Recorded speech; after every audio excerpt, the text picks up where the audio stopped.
Frequently I hear that DMs relate on the internet how the biggest mistake anybody ever made was to let somebody bring someone new to the table.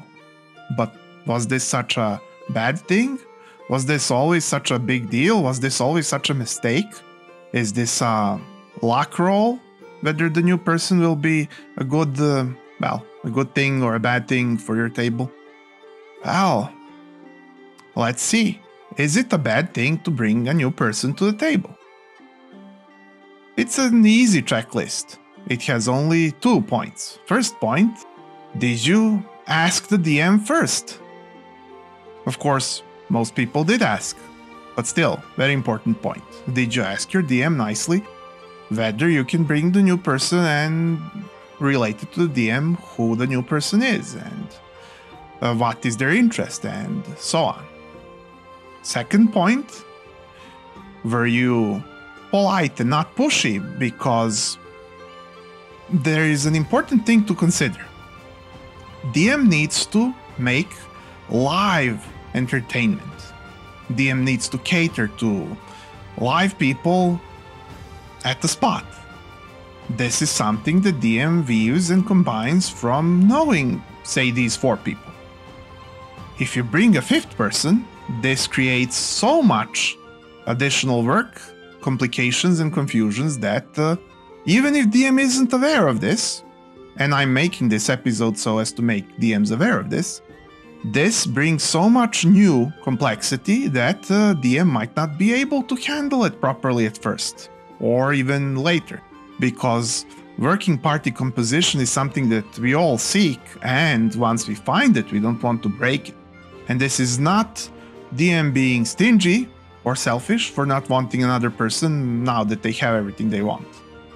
It's something that requires extreme attention, and sometimes you need to have a second group if you're gonna keep admitting more players to your table.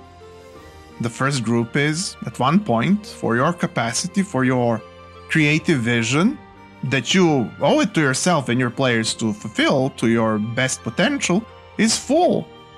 Is full in such a sense that not that you don't have more potential, it's more like your potential has reached the optimum place or as close to it as is possible without you breaking everything up.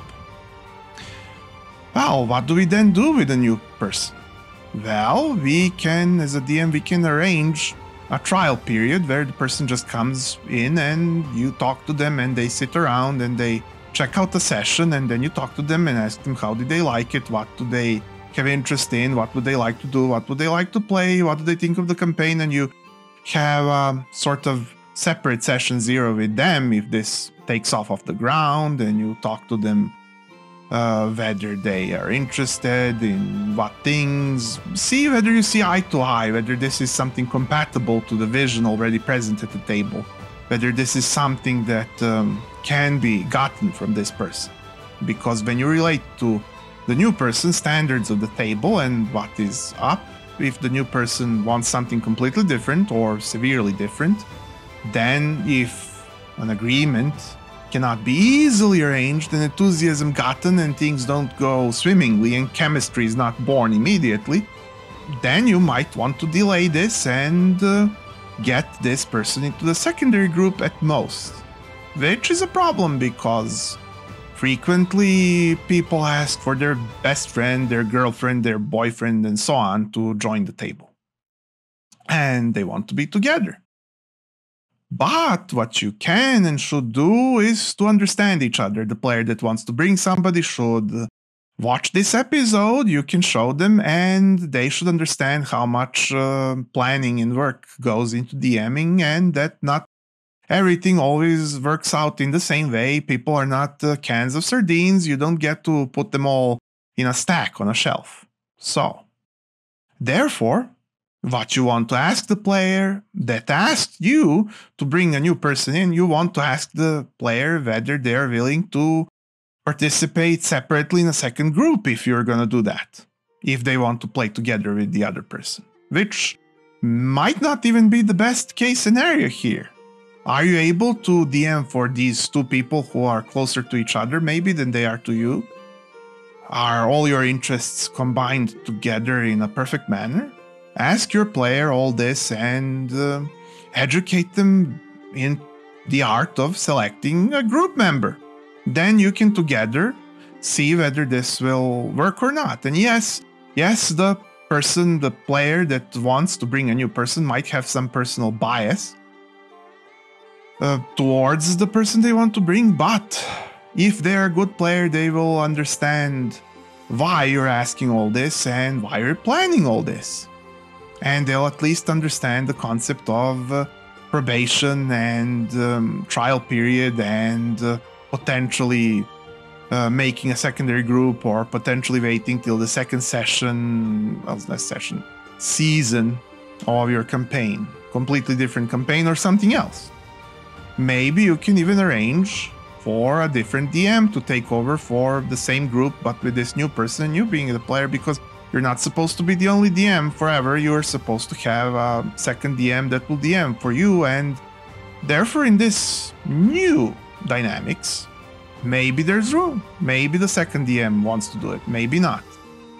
At any rate, this way you have even a fourth person involved in this, so now there's much more people to discuss it amongst, and therefore there is a larger group to help cushion the blow of delays, refusals, etc. Because these might happen, even if we all don't want them to happen. I'm not one of those people who are actually worried or afraid of admitting a new person to the table. I just want to be careful. But I really want to admit the new person if the player really likes that person in the group.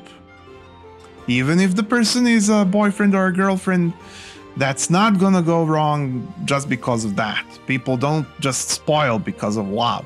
This is a misconception or something. So, I would just be careful to admit the person to the table if they also have just a genuine enthusiasm as previous players, and then after I have interviewed the person sufficiently and have checked out how they work with the group sufficiently, then we could be having the new person at the table. Otherwise, we would have to get the person to understand that this was not the case in this case, and the player that wanted to invite the person would need to understand this, and then if drama happens, you try to keep the core of the group as much intact as possible, because if people are so unwilling to see eye to eye, then the best thing you can do is take defensive action for your group and yourself, carefully, politely, but firmly enough, with professionalism at all times. So, this was D&D in a Minute. I'm Em, and welcome to the DM table.